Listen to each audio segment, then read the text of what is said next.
Neformalna grupa Start Art realizuje projekat 3 u 1 kojim vrši edukaciju 50 mladih u oblasti fotografije, zidnog slikarstva i vajarstva. Nakon završetka edukacije i radionica predviđena je izložba radova mladih stvaralaca. Mi smo osnovani aprila ove godine i došli smo na ideju da se skupimo i da napravimo to udruženje zato što smo videli da je umetnički život u našem gradu veoma siromašan i hteli smo da se borimo za to.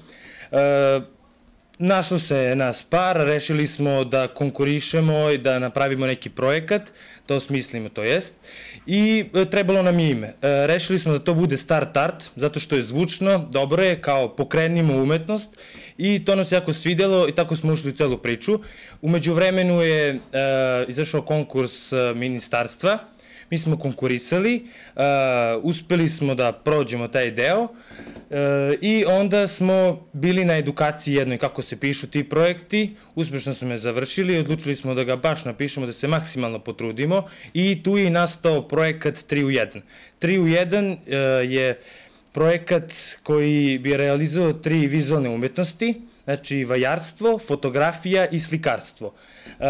Vajarstvo je prošlo i fotografija. Vajarstvo i fotografija su stvarno fenomenalno prošli. Imali smo stvarno profesionalce koji su držali edukaciju i nakon toga je sledilo oprobavanje učesnika i njima se jako svidelo, svi su bili oduševljeni i mi kao organizatori smo bili oduševljeni. Ko sve može da bude član vaše organizacije?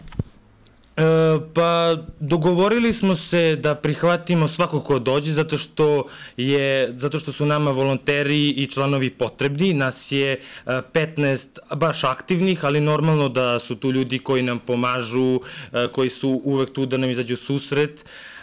Imamo iskustva stvarno zato što su uglavnom članovi nekih drugih organizacija gde su oni prikupili dosta iskustva, imaju neko znanje i stvarno smo rešili da radimo ozbiljno.